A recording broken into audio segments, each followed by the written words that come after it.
All right, so let me introduce to you one of the people that I mentioned is from one of our sponsors, Risk.io, who has given us not only financial assistance on this, but also is feeding our minds with Michael Roytman here, who's going to talk to us about the power law of information security. Nothing is linear.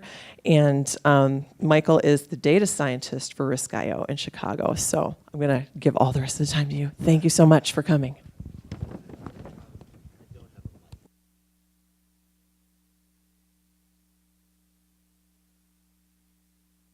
Just 1 minute, and then we're going to properly welcome him with a big, big round of applause as soon as he's mic'd up, okay? How's that?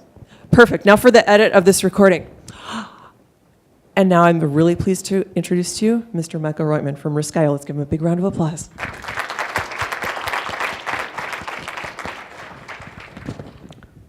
So there have been a lot of talks here about how to estimate distributions, how to estimate risks, how to estimate loss functions. And I don't have anything new to add in terms of how to do it. But I do have a lot of data, and I have some examples of how you can draw from sources outside of your companies and how you can actually use those distributions and estimate them. Specifically, in general, there are many empirical qualities that cluster around averages. The temperature here, the dice rolls in casinos, the air pressure, all of these things have an average, and they stay somewhat stable around that average. Their distributions have some probability of shifting outwards, but that probability is probably negligible in that it's only maybe an order of magnitude or 2 orders of magnitude at most off from where they are. Even for the largest deviations, this is not catastrophic. You can account for this. But there's not all values, not all things are characterizable by distributions with means and standard deviations. And in information security, we're either lucky or unlucky enough to be in that space that's not characterizable by averages, variances, and moment-generating functions. I have some proof of this. The proof is certainly not conclusive, but it's enough to make you think twice about ever using a normal distribution again. So my name is Alex Hudden, and I model risk for a small, too-big-to-fail bank. Last year, like every other day, I woke up and I built a risk model. Since we're a bank, we track the price changes of a lot of things. For one of those widgets, I built a distribution of the price movements. And this one's a normal distribution, and I assumed that the standard deviation was 3%. That's a typical number for the standard deviation of a daily price movement in a financial market. And my boss used this to make some decisions, and we were quite happy. We made millions from the everyday tiny price fluctuations, trading faster and faster, until we were screwed. Because today is Black Monday, October 19th, 1987, and the S&P drops by 21%. My boss freaks out, the firm is in financial ruin, and many actually were, and my kids start starving. So how could this happen? Under my model, which is reasonable, this is how much price fluctuations actually move, about 3%. The probability of a 21% fluctuation is 10 to the negative 16th, which is functionally non-existent. My risk models just didn't account for it. What happened? The distribution of price fluctuations actually has a really fat tail. In fact, the mistake I made was using a normal distribution in the first place. Take a look at what happens when we use just a really simple power law distribution instead. Now the chance of a 21% fluctuation is down to 0.08%, is up to 0.08%. And that's something that any risk model actually takes note of and accounts in the loss functions. This is a student's distribution with 3 degrees of freedom. And this certainly would have changed our behavior in the financial markets or changed how we account for these particular losses. The good news is that financial firms are more or less aware of this phenomenon.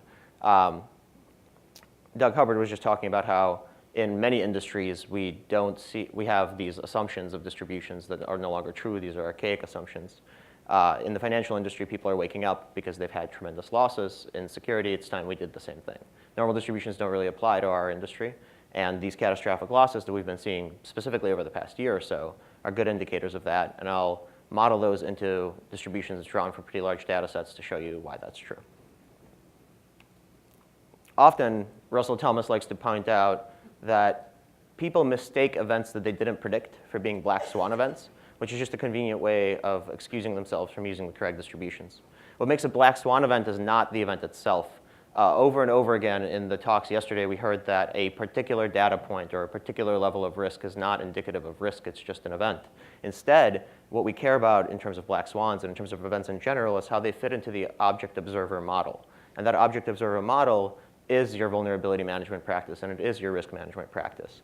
So it's easy to say that we characterize it with a distribution, but that's not enough. Instead, it is how we craft those distributions and what we know about the type of distributions that allows us to say that a particular event, a particular loss event at a particular probability at a particular time horizon fits into my model this way. So my contention for this entire talk is that there's nothing linear about information security. Not a single variable that I've encountered has been characterized by a normal or even log normal distributions. And I gave this talk at B-Sides Las Vegas maybe a couple months ago. Since then, I've had a couple emails come in of people being like, hey, I took a look at my data. It also does not fit to a normal distribution. That's good reassurance. But you'll see there's a couple of data sets that are drawn from publicly available data where this has been apparent for some time, but people have been kind of neglecting it. That said, this is research that's ongoing. It's very hard to prove that something is a power law distribution. I'll talk more in depth about what they are and how to prove them. But even if I fail to convince you guys that these distributions actually fit really well, or even if I'm overfitting, it is still very much true that normal distributions don't fit because the tails are really fat. So the only takeaways you should have from this are we need to model these loss exceedance curves. We need to model the ways that attackers work in a certain way. Never use a normal distribution to model them, or at least think twice based on this data. Let's start. Power law distributions are distributions that describe scale-free phenomenon. What this means in layman's terms is that the same mechanism is at work across a range of scales and orders of magnitude. And in fact, power laws are both a necessary and a sufficient condition for scale-free phenomenon. The importance and ubiquity of scale-free behavior was first pointed out by Mandelbrot. He's the mathematician that coined the term fractal. And we see this in nature. We see this across a wide variety of human man-made phenomenon. We see it in everything from how animals are constructed to how plants are constructed to how sand moves in a dynamic system. In fractals, we see the same behavior across scales of length, of time, price, or any other relevant scale that's attached to it. And so what this means for information security is that if the same mechanism is motivating attackers or generating the breach events or loss distributions from attackers at all scales, that means that whether you're seeing 2 breaches on a particular CVE type or 1,000 breaches on a particular CVE type, the same underlying mechanism is driving them. So I'll talk analytically about why that makes a lot of sense to us, but I'll also, in the last part of the talk, show you the data on it. Hey, Michael, can I have a question? I think I'm realizing just now that I can see you, but a lot of our audience might not be able to because I forgot to have you step up to the stage. Are you able to do that? Can you see on this? Is that popping onto the teleprompter? Yep. Oh, okay. We do have a clicker, too. How's this? That's perfect. Awesome. Thank you so much, because everybody wants to see you. Thanks. Is that better? Easier to hear my rapid fire, all too fast speech? So a power law is a distribution that's drawn from something like this. That is, it is said to follow a probability distribution with a constant and then a scaling parameter. That alpha scaling parameter has a natural interpretation as well, but for most power law distributions, it's somewhere between the 2 and 3 range. That's important because if your scaling parameter is above a 2, it has some kind of characterization of a variance and some kind of characterization of a mean. However, there are some power laws which have a scaling parameter under a 2, and that means that a mean might not exist for them. My contention is that information security is most certainly one of these types of power laws. Let's take a look at some other ones. Lots of things follow power law phenomenon. The oldest and cleanest statistical regularity that we know in international relations is Richardson's law, which was coined in 1948 by a guy who was first a doctor, then a soldier, then an amateur statistician. And what he did was he tracked the severity of casualties across all the wars that he had access to. And this wasn't like he pulled it out of a JSON file. He actually tallied losses in wars. And he saw that this kind of followed Mandelbrot's fractal distributions. This behavior is not unique to wars. And what it really means is that no matter the size of the conflict, it scales according to a constant parameter. That is, if you have a conflict between a dozen soldiers and a dozen soldiers, the casualties will work under the same mechanism or have the same loss results as if you have a conflict between nation states or a conflict within a nation state. And interestingly enough, over the past 60 years, as we've been getting real data and really precise data about this, nothing has changed. The distribution stays about the same. He was pretty good at estimating the parameters, and he was pretty good at estimating the coefficients. So why I mention wars and severity of wars first, while lots of other things follow power law distributions, is because information security is no different. It's an attacker-defender game where there is some kind of cost involved to attacking and a cost involved to defending. And if human combat follows a power law distribution of losses, then it would make sense that once we scale that up, once we make it faster and electronic and lower the costs of attacking, that our domain would also follow similar distributions. So this behavior is not unique to wars. This occurs in natural sciences, in traffic jams, and earthquakes, biodiversity, sizes of coastlines, Brownian motion, asteroid impacts, social sciences, in language and wealth, and firm size and salaries, and like guild sizes in World of Warcraft naturally form to these distributions. The number of links to a particular blog, all of these things. So power laws, academically speaking, are fingerprints of a complex system. And academia is kind of wishy-washy on what complex means. There's a computational definition of complexity. There's a social definition of complexity. But what we can draw as practitioners from complex systems is that these are all systems that, for lack of a better term, have no standard outputs in a Gaussian sense. They don't follow a generally reproducible pattern. More often than not, a power law only applies to values of a distribution greater than some minimum x. That is, the tail is what's affected by it. And tails are vitally important. A power law distribution is an instance of just a fat-tailed distribution. That is that a lot of the rare, low probability events account for much of the impact. And the existence proofs that we currently have for is this a power law are mostly the tail is really fat. A sufficiently fat tail characterizes a power law distribution. Measuring how fat a tail is quite difficult. There's some statistics that I'll show you later, Kolmogorov-Smirnov statistics, but they're also not bulletproof. Essentially what they say is you can't rule out the hypothesis that this is a power law. That said, still, even if all I do today is convince you that the tails of our distributions are really fat, I think that's something you can take home. So Russell Thomas's blog does a really good job of differentiating, Russell Thomas's over there, of differentiating the distributions, a normal distribution, a log normal, and a Pareto distribution. So the Pareto distribution is your instance of a power law distribution here. And when you look at them far away, it looks like there's not that much of a difference. When you zoom in a little bit, you see that the power law distribution asymptotically approaches zero. That is, for any size of event, there is some non-zero probability that that event could happen, whereas the other ones at some point fall off. And so that in and of itself is the most important takeaway, that no matter the size of the event, there is some non-zero probability, no matter how small, that that event will happen. This has the most easily understandable impact when you look at the means.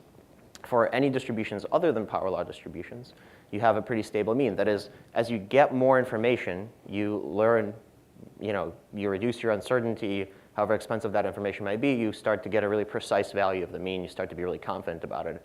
But in our domain, that just isn't true. More information doesn't tell you things about the mean because the dynamics of attacker-defender interactions are constantly shifting. New things are entering the arena. And over time, even if you have a lot of data about the current snapshot view of a distribution, it might not hold true tomorrow. It'll shift with a random walk as you progress. What's a really easy example of this? It's that we all use CVSS scores to characterize the severity of a particular vulnerability. CVSS score is a snapshot picture. It's an analysis done at a point in time of how severe vulnerability is or what the probability of exploitation is of that vulnerability. And the reason we get burned, and businesses get burned all the time on this, is that that snapshot picture is a picture of a distribution that no longer exists. It tries to characterize a mean that is not stable and that changes over time, which is why when something like Heartbleed comes out and we have a distribution assigned to the scoring of our severity of our vulnerabilities, it gets scored a 5 because that distribution has shifted. The attack surface has changed. The tactics that attackers are using have changed, and so we're no longer characterizing the same distribution. And the interesting aspect of power laws that I talked about earlier is that the alpha exponent, the scaling parameter, has a really natural interpretation. The cutoff above which moment generating functions do not exist is the best way to think about it. The first moment of a function will be its mean. The second will be its variance. And what that means is that for power law distributions where the scaling parameter is under 2, even with an infinite amount of data, we still cannot say much about the variance of such things. For exponents less than 1, we can't even say much about a mean. And this is really evident when you think about floods or earthquakes. Has anybody ever told you about the average flood that had hit somebody over time or the average earthquake? No, we talk about them in terms of medians. We talk about a 10-year flood, a 100-year flood. And the reason we can only say those terms is because the mean just doesn't exist. The mean is constantly shifting because the system has inherent feedback built into it, much like we do. So I contend that we ought to start thinking about the target breach as a 10-year breach. And let's think about why our industry would exhibit these power law behaviors. So the things that follow power laws, such as the distribution of links to a blog, or a city size, or a firm size, are all factors that enter into both what an attacker can attack and why they're motivated to attack. City-state sizes or distribution of wealth and GDP are things that motivate attackers. And the sizes of firms are attack surfaces. But also, the behavior mechanisms follow power law distributions. Counterterrorism is the most famous example. The loss functions of counterterrorism is the most famous example of a power law with a scaling parameter under 1. That is, when attackers have a low cost or a low chance of detection, and they're attacking many distributed systems, the loss functions don't ever have a mean because they can shift their tactics, because it's hard to detect those tactics, and because there's a feedback loop where the defender's actions can influence the attacker's actions. And I think I just characterized not just counterterrorism, but information security attackers as well. Another important point of all this is that when you combine two distributions, if you combine a really fat-tailed distribution with a normal distribution, the fattest tail always wins. That is, if there are factors underlying that have really fat-tailed distributions underneath, the fattest one will win, and they'll still exhibit that complex behavior. But second, information security is not only a combination of a great number of factors, it's that our behavior has an exogenous effect on information security as well. What we talk about at this conference and what strategies companies start taking in defending themselves, or how those strategies have shifted over the past 10 years, has an effect on how attackers are behaving. I mean, this is a recorded talk where people will now think there's only a particular small subset of CVEs that really matter, and attackers will take note, try to figure out what those are, and shift their tactics, which means that the distribution of how their attacks look, or the frequency of their attacks, will change across those range of CVEs as well. And that feedback loop is what's generating the power law behavior. It's what's making our means or our estimates of the means pretty unreliable. So there are 3 laws of information security, or 3, I guess, factors that we constantly think about that don't follow normal distributions that I want to talk about. And this is where I start to show you some data that you can take home with you. The first is breach frequency by CVE type. At Risk.io, we do vulnerability management. We try to figure out which vulnerabilities are actually being attacked, which are the most important to defend. And to say that an average vulnerability has some chance of exploitation makes no sense. To say that you have 20 vulnerabilities on a particular asset and that average per asset has shifted down to 15 also makes no sense. And the reason for this is that breach frequency by CVE type, by type of vulnerability, follows a power law distribution. That is, essentially some CVEs will have extremely high numbers of exploits, of successful exploits. This data that you see here is my data on successful exploitation.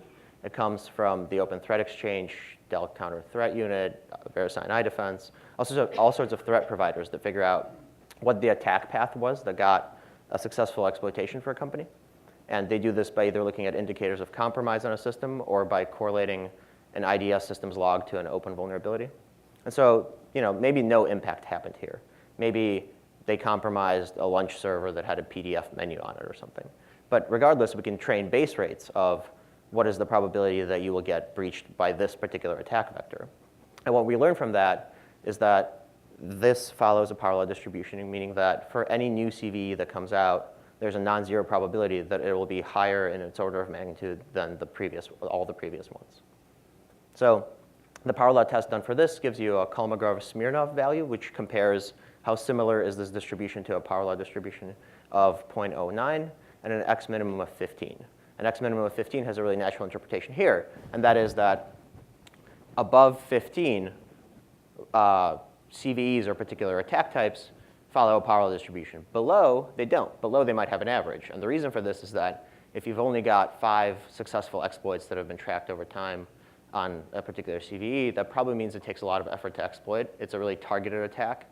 And so the really specific, really targeted attacks that you're looking at might have some characterizable values, might be one-offs, might be specifically crafted for your enterprise. But when you think about the vast majority of CVEs that have large exploits, those can have weaponized exploit kits. Those can have exploit kits with SLA that generate millions. And the things that you see on the very right-hand side of that distribution are in the millions of exploits per week or per day.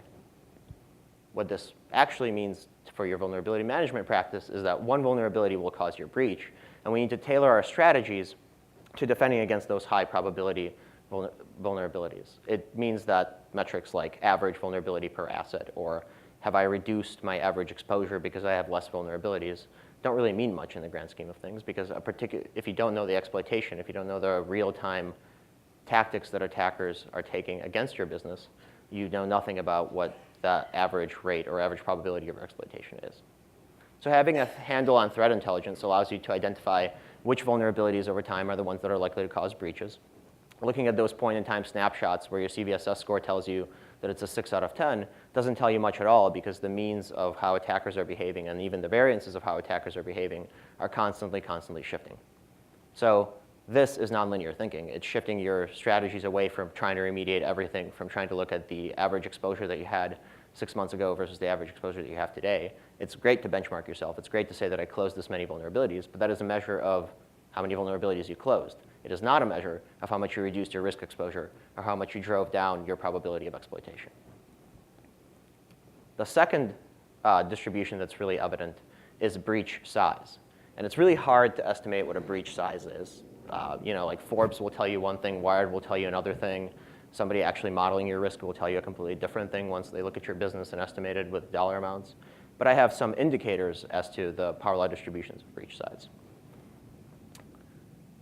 The first comes from the VCDB, which is the Varus Community Database. It's a research project aimed at gathering news articles about information security incidents, extracting that data, and it serves as a public repository of all the breach data. Any one of you can log on and grab all of this data. This is a graph that Kevin Thompson made, who runs this VCDB. It was in one of his talks a couple months ago, and he sent it to me saying, oh, this looks like a power law. Is it actually? And when you test it, it has a pretty stable power law. That is, the number of records lost and how they characterize records, Jay can speak to, but it's a good indicator in general of the size of a breach. Number of records lost follows a power law distribution. The X-min cutoff here being 500, which means if you have a loss of more than 500 records, if they're not stealing 2 patents that are really specifically they're going after, the chances are that the next breach can be of any size.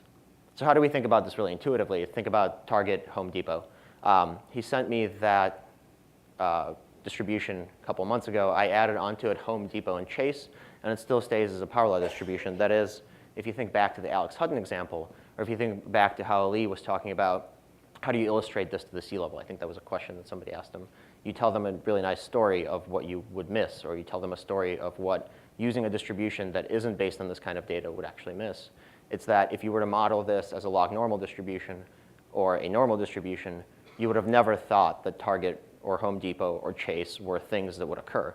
But looking at this estimation and modeling it as a power law, those are pretty intuitive things. I guarantee you that the next breach will be bigger, and that won't be a surprise to anybody who's looking at this in a nonlinear sense. The second indicator I have of breach size being power law distributed comes from Maillard and Soren from ETH Zurich. They did a really sweet paper in 2009 looking at data loss DB and mining out records lost as well, but their definition of records lost is social security numbers or credit card numbers, so actual things that are directly correlated to financial loss.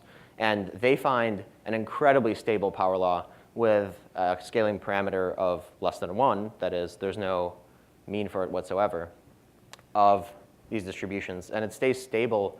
They rerun these tests much more rigorously than I do. It stays stable for every year and every month as they scale up over time, that the ID theft frequency and the ID theft magnitudes are all power law distributed. What's most interesting about them is that, well, first, they're another indicator. They use a different definition of record loss and get the same type of distribution, which means you can take this home fairly reliably, even if your definition is somewhat different. It's that they break it down by industry, and across industries, the parameters stay about the same. It doesn't matter whether you're in the healthcare industry or the government or educational industry, it stays the same. If you look further on their paper, and I've got cites at the end of this talk, they also do this across firm size, and it stays stable across firm size, which, when we think about it from a vulnerability management perspective, makes some sense. Smaller firms have less security practices implemented. They have maybe less perimeter defenses, or they have less people working on the security problem. But larger firms are bigger targets. So no matter your scale, the same attacker behavior is driving or generating the loss of records or the amount stolen. Plus, smaller firms have less to steal for the most part. Yep.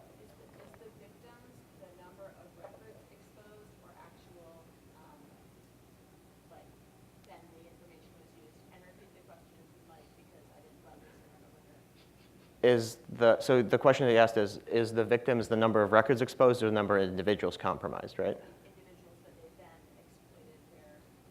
I think it's the number of individuals exploited. And this is the question of whether this is modeled with replacement or without replacement. I think that that's what they make a claim as to modeling it with replacement. So how that's done, I don't remember from the paper. And I don't think that there's a statistically incredibly sound way to do so. But if we can assume that, I mean, you think about this often, if we can assume that people have many credit cards and some of those people are less secure with their credit card practices than others, then a person with 5 cards would also have a distribution that a person with 5 cards who is unsafe in their practices would have met all of those 5 cards exploited often. And a person with 5 cards or a person with 10 cards who has really secure practices would have none of them exploited often. So you can kind of batch them into clusters of people rather than clusters of cards, if that makes any sense. But I guess the takeaway here is that even if we're not sure about what the proper measure of the impact of a breach is, regardless of which measures we look at, that distribution is by no means normal. That distribution follows a power law distribution, which functionally means for you that one breach will matter more than any of the other ones. The takeaway here is that the impact is concentrated in the fat tails of these distributions as well. It means that we ought to be tailoring strategies to preventing one big breach rather than looking at things like what is our average breach exposure over time, because there's no such thing as an average breach, and our definition of an average breach shifts often. For example, yes? Sorry, as a previous comment,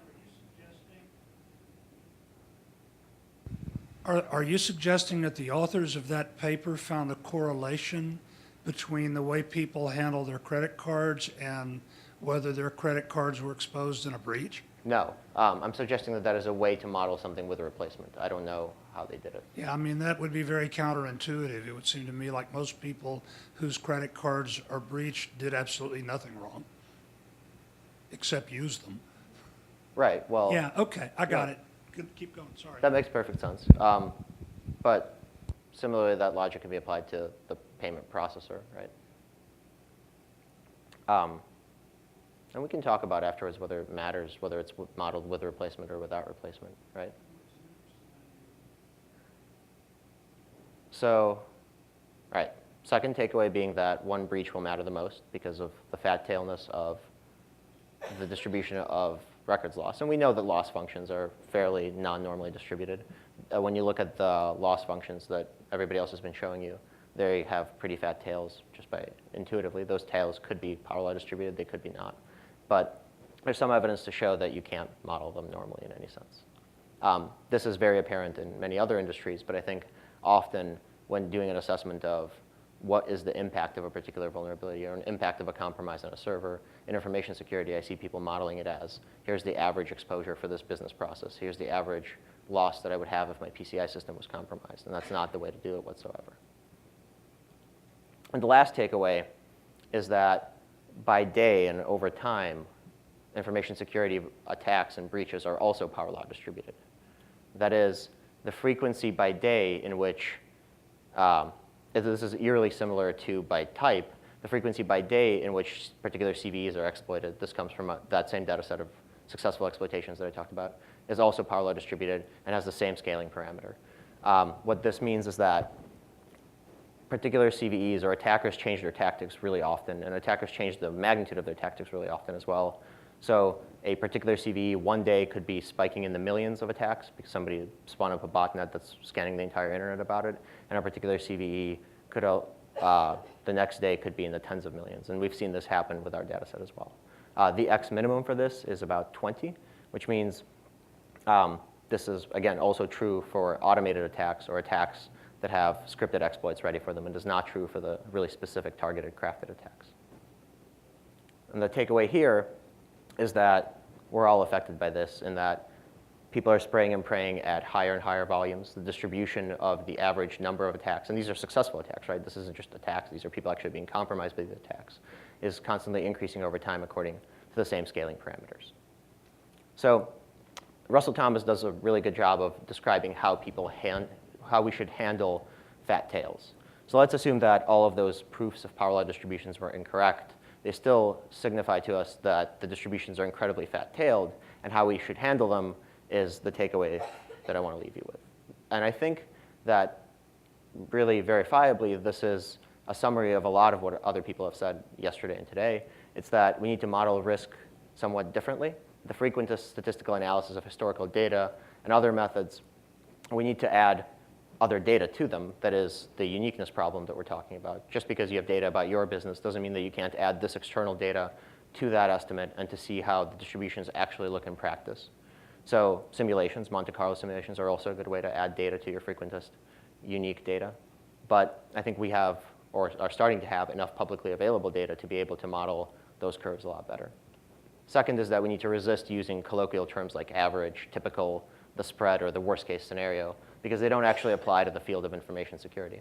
Things are not distributed in an average sense. We need to be thinking about loss events, types of attacks, and the distributions of types of attacks in terms of earthquakes or floods, and we need to be communicating them to the decision makers, not in terms of averages, but with the same assumptions of medians, of quantiles, of percentiles, because that is a better characterization of, if not the risk, then certainly the probability of exploitation, or the probability of exploitation by a particular path.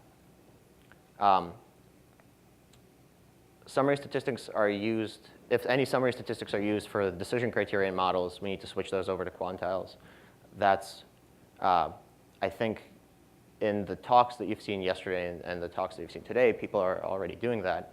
And I think that's a good indicator of what is correct, but I think that that's not actually reflective of the information security industry. If you look at reports and you look at reports on counts of exploitations or counts of vulnerabilities, you'll see things like average cross-site scripting attacks are down by 3%, or the average amount of exploits on this particular CVE has been stable over the past 6 months.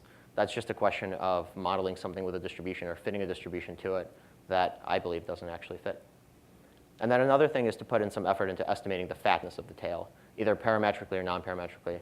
That is, a not very good fat tail model is one that's better than rust on thin tails. There are ways to test how good the alternative models are. The power law distributions in empirical data is, in my opinion, the best academic paper. There's an R package called Power R Law, which lets you do this very easily, in that you just spin up your rank ordered estimates of whatever data you have about your industry or your business, or this publicly available data, and it'll give you an output of whether it fits a fat tail distribution or not. And I think time and time again, we find that the normal distributions are fitting much worse. So these 4 things are literally like the only things I've written in the entire talk. What do they actually mean for a risk management practice? They mean that investing time to fix 100% of vulnerabilities is a poor resource, because that strategy itself is predicated on an assumption of an average. They mean that when a big loss event happens, only a few of those vulnerabilities will be exploited. And so tailoring our strategies to identifying which of those few vulnerabilities have the highest probability of exploit is valuable in and of itself. And then ahead of that, you need to invest in a portfolio of vulnerabilities to fix, because we don't know which one vulnerability will actually cause your breach. But with very high confidence, we can include all of the vulnerabilities that are more or less being exploited on the internet today. So this is both a question of collecting data about what distributions of attack types and of attack losses looks like, but also in understanding that the average amounts of losses and the average types of attacks aren't reflective of the way in which we should tailor our strategies. How you do that in practice is a question better left for the previous day. So what I wanted to provide with this talk is essentially an examination of the data that we have available, the way that you can use that in your own models, and the way that you should stray away from models that come from data that is very static and descriptive of the way that attackers have behaved previously. There's some analytical reasons for doing that, which we've talked about in terms of what generates a power law, what generates this complex behavior. But more importantly, there's evidence time and time again of the fatness of tails, not just with respect to the loss functions themselves, but also with respect to the ways that attackers behave. So CV frequency by day or CV frequency by type are things that characterize the ways that attackers behave, which means that their attack patterns are also not stable and not susceptible to analysis with an average and a standard deviation, and we should model them with fat tails as well. That's all.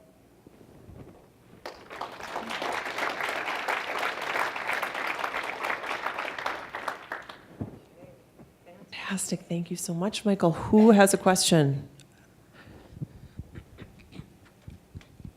You presented quite a bit of stuff here, and it kind of hit me like a freight train. Where would be a good spot for me to start with just some data on the frequency of some of these events or the magnitude, et cetera? Because these are the kind of questions that I have, like even just trying to come to grips with, I don't want to say how frequent can I expect these things to happen, but at least to start to get some idea. So in terms of the magnitude, I think the best place is the Verus community database. I think it's really kind of intuitive and academically seen that loss functions don't follow normal distributions. And I think that the proof is in the GitHub of this thing, right? You can just pull down the data, and that's very available. I didn't come up with that. Kevin Thompson, the guy who runs it, sent me the data and was like, hey, this seems to fit your power law talk, take a look, and it most certainly does. In terms of the frequency, that takes some mining of threat intelligence. So for me, those places are the Alien Vault Open Threat Exchange, VeriSign iDefense, iSight Partners, Dell CTU. But these are all really custom research companies. We pay them lots of money for their data about the breach events. An interesting thing to do would be to look at the arrival times in the media, for example, the same thing that the Verus community database does in logging their records. They take a look through the news and see like a breach occurred here. That's a small sample, right? But when you look at the world, it's not such a small sample at all. I think it has something like 3,000 data points right now over the past couple of years. If those arrival times are power law distributed, because it's scale invariant, it would seem that within those scales, they would also be power law distributed. And that's what my data shows, that on a micro level, my data comes in hourly time buckets. The distributions follow the same kind of underlying patterns and the same type of arrival rates. I think the question of, like, are you asking where to find it specifically towards a specific business or in the global sense to look at these data sets? Because those are different questions, but I think the answer is somewhat similar. Well, at this point, going back to the discussion even this morning about trying to get risk curves under where your risk tolerance curve is, even the discussion that I have with my boss about how much to be spending or how much time to be preparing for, looking at certain events, whether they be the failure of one of our cloud hosting providers that manage our production systems or a breach of this nature, this is the kind of information that I'm going to need to be framing my arguments. Right. So I think a really basic step is whatever loss function you have now or whatever characterization you have now, that one event can fit into one that is normally distributed or one that is power law distributed. And you can look at the differences into what that causes in output decision making. Right? Like, you don't need to prove that it follows a power law distribution. If this is sufficient proof or sufficient information that the power law distributions occur globally across attacker types and globally across industry sectors and firm sizes, then you could say, we have these data points. We assume that they fit this distribution. How would our decision change, and see if that is a better or worse decision. Thank you. Question? Do you want to use this one? Hello. First of all, let me say I very much liked your presentation, but I would like to caution against the use of the power law. And if you could just go back to that slide where you had the PDF superimposed over the empirical data. This? That one, yes. as you know, in property casualty actuarial modeling, it's long been recognized that you need to use heavy tail distributions. The question is, of course, which heavy tail distribution? And I think you've done a good job of outlining that if you had to choose between the power law, the truncated log normal, and forget the, was it the log normal? Then in that case, using the power law makes sense. But a couple of things just in terms of real world experience, how to interpret information. So, for example, when you see one of these rare black swan events, what do you conclude from that? If your model had predicted that at the 99% level, your loss should have been $100 million, and this loss turns out to be $1 billion, do you take away from that that the model was flawed? Or do you take away from that that the model predicted what a 99% level event would be? This just happens to be a 1 in 1,000-year event that I unluckily observed in a 5-year period. We don't know, but the fact is that if that's what you're trying to understand from the model, then rather than using VAR, you might want to consider using TVAR rather than discarding the model. The problem with the power law is, and it's modeled in actuarial science using a Pareto distribution or a generalized Pareto, is that these are crude distributions. Pareto is one parameter, and it tends to overshoot the empirical data as you've shown here. The question we ask is, do you believe the real world actually follows a Pareto or a power law, and that that's why we need to make sure that this curve exceeds the empirical data? Or do we believe that the empirical data is what it is, and this power law is giving us a number that is so large that it'll predict a number that won't surprise people when these black swan events take place? Right. So I think that part of this is business. It's like, what is your business objective? What are you trying to do? So there are many distributions other than the power law or the Pareto that work.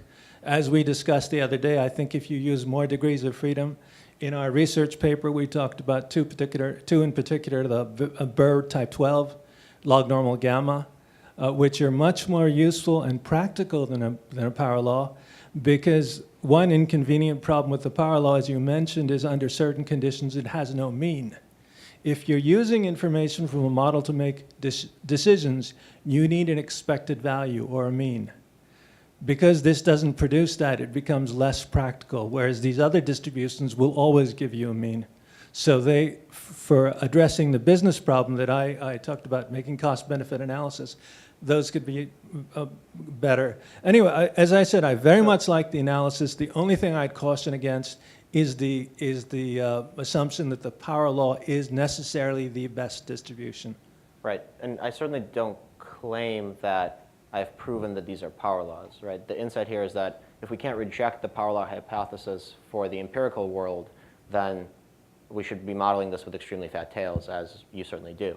I do have a question where I think you can speak to really well of the, I guess, what is the impact of overshooting the empirical data in a business setting? So assuming that we model something with a much fatter tail than it actually has, and that the empirical data is not characterized by a power law, but we have a really sufficient sample. Could you speak to the business loss or the business impact of doing so? What is the cost of making such a mistake? Well, the cost is that you overestimate your risk, and you end up not taking decisions that are actually feasible because you think there's too much risk in them. Just as an aside, one quick way of testing whether this, one never knows what the right distribution is. The problem with the power law is because it's or the Pareto, it's a one-parameter distribution. It's very crude in terms of fitting. What you could do is generate samples of data from a power law and then fit it to these other distributions I've mentioned, and vice versa, and then see, who's the best athlete. I think you'll find in those situations some of these other distributions perform a little better only because they have more degrees of freedom. But that really then answers the question is when you don't know what the right distribution is, in the absence of any knowledge of what the true distribution is, which of these distributions is more likely to give you the correct answer? Right. And I certainly agree with the practicality of having a mean assigned to your distribution. I think in your first talk, or the first talk yesterday, when you talk about the way that you can generate a distribution from few sampling points, I think that's the way to apply this in a risk model in a business sense.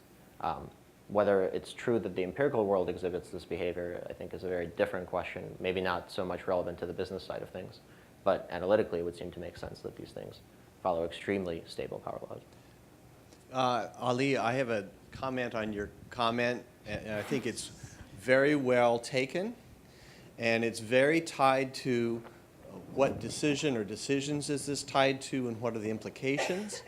I have a case study that I can only hint at. The decision has to do with setting limits on certain financial transactions. And the question was, are the limits going to be this wide or this wide? If they're too wide, then we might allow a lot of transactions that might be risky. If we set them too close, we're going to be too many exceptions. We did exactly the type of analysis you're describing. We tested 4 or 5 alternative distributions. It turns out a variety of log normal distribution was a very close fit. So we could say with a lot of confidence, if you set the limit here, we won't be exceeding it under all these conditions. So the value of Michael's presentation is best received first by thinking, don't always start out with the normal distribution and the normal thinking about mean and variance. If you're looking at fat tail distributions, look in this direction, the power law or the Pareto being sort of a kind of an extreme case, and then there's a whole family of distributions that are in between, and depending upon your decision context, it pays to use a different distribution and test between them. And you're going to be somewhat sensitive or very sensitive depending upon the particular nature of your decision.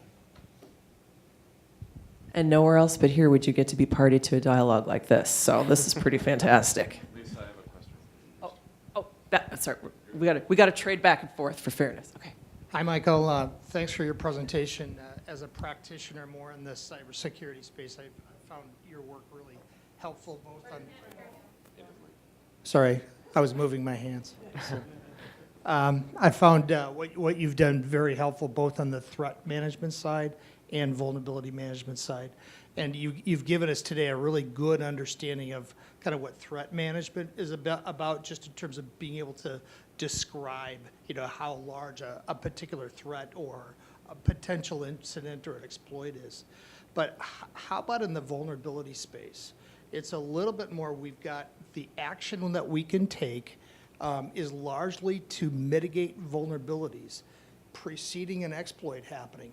How do we better communicate what our level of exposure is overall, or what our risk is overall for that latent set of vulnerabilities? How do we have the words to describe that, rather than just always put it on the threat to say, boy, this was a big one, wasn't it? It's what's kind of that latent potential that's really out there. Okay, this is a question that is actually my day job. So I certainly don't use power law distributions in modeling the risk exposure of an organization. And I don't do it in modeling a threat actor either. What I use these distributions for, what they make me realize, or actually how I came to see them, is that I use these descriptions of threat actors in trying to figure out which exploits are more likely to be exploited, or try to establish some sort of base rates for which vulnerabilities expose you the most, or are most likely to be exploited. So I look at a bunch of threat actors and I see that they follow a power law distribution. I know that some vulnerabilities that have exploits are weaponized, mechanized, and all across Germany, Denmark, Russia, and China, and they're being sprayed and prayed. That doesn't tell me that I need to model it in a power law distribution according to the risk of the organization. Instead, what that tells me is that when I look at certain particular vulnerabilities, the base rates of their exploitation, I rank order a magnitude higher. And so when I do a risk assessment of an organization after that, part of what goes into that is not the severity of the loss, it's also the probability of exploitation by a particular attack vector. And the data that we have is a whole bunch of attack vectors. And so I train those probability models differently, is what that means. That's the insight from the threat side, I think.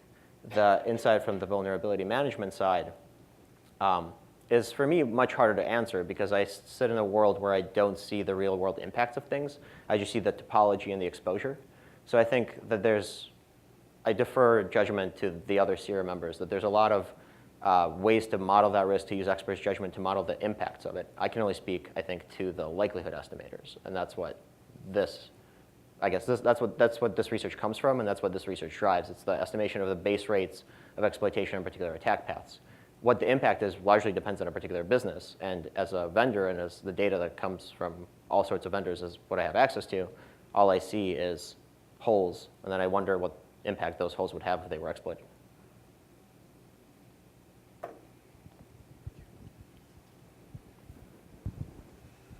I'd like to say a few words in defense of the much maligned normal distribution. Famous last words. Number one, for anyone who's read Taleb's Black Swan, I could make a lot of comments. The comment I want to make is he's rather duplicitous when it comes to bashing the normal distribution for 300 pages and then at the end of the book saying, you know, that's really not what's up. It's just that people misuse it. So that's the first thing. Second thing, Betsy Nichols, some years ago, published an observation on the security metrics list that if you took the number of records reported as having been breached in data loss DB at that time, which was probably 2011, and you fitted distributions to them, in fact, they began to look suspiciously log normally distributed. And others have published similar observations about that data set. The last thing is, and I'm going to go back to my... Let me stop you before this thing. So Yeah. this is in direct contention to the Maillard and Solier paper, the ETH Sorg paper from 2009. They run analysis on the same data set and find incredibly stable power laws. This is why we're on a mailing list too, though. So let's duke it out there and compare the two to see what the actual ground Yeah, truth it may is. be that power law is better. I just Right. observed that's what she said. This is a great thread to start on Yeah, CRM. so lastly, going back to my FAIR training many, many years ago, you know, I think you could make a case that threat actor capability, i.e. intelligence, is probably normally distributed just like intelligence in any other measurement is normally distributed. So I think the point of everything I'm saying is we have all these tools that we're finally starting to have data, we're finally starting to have experience and having a dialogue. I mean, I think what you're doing is absolutely cool. I hope I don't sound critical. It's just there are a lot of fish in this sea and we've got a lot of work to do, would you know, be my comments.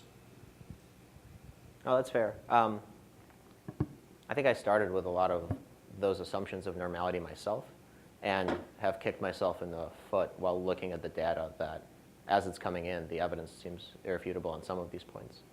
So whether that's a question of my biased data sets or a question of the types of analysis that we're doing, is certainly a dialogue we need to have in the industry.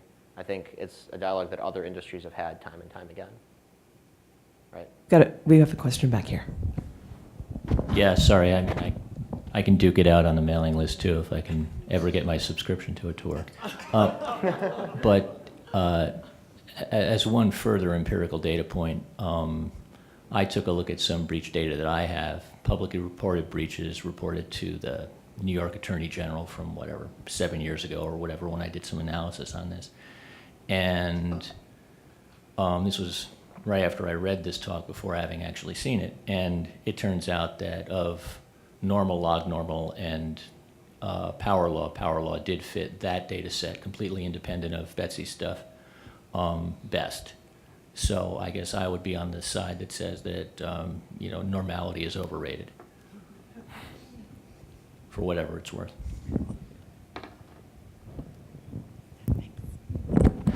All right, anybody? All right. Yeah, let me just add this one comment because I think it's very, this is probably more of a topic for an actuarial conference, so maybe just this last comment. First of all, just one technical point. Normal distributions do not apply in any way in this discussion because a normal distribution is a distribution where you have gains and losses. We are talking about exclusively loss distributions, so the corresponding distribution to a normal would be a log normal, where you basically have a loss distribution where you exponentiate the normal distribution.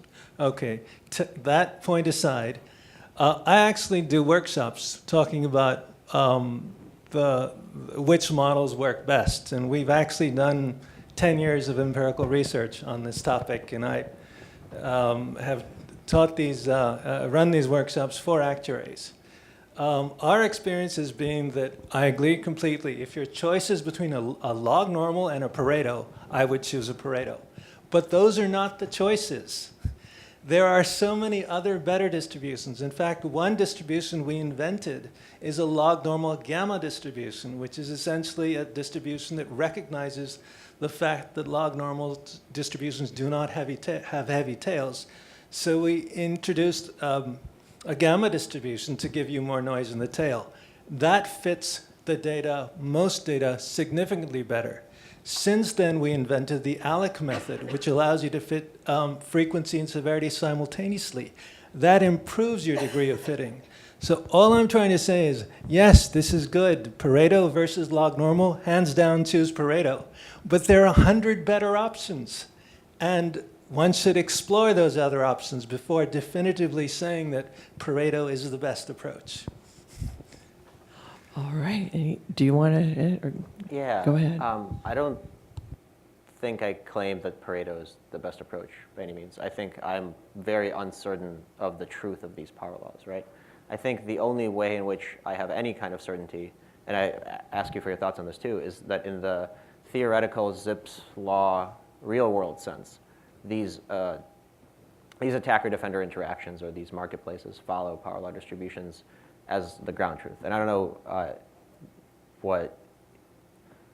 So I guess my question to you is, what is empirical truth, right? Like removed from the business impact and how we should model these, which this is a horrible model for business use anyways.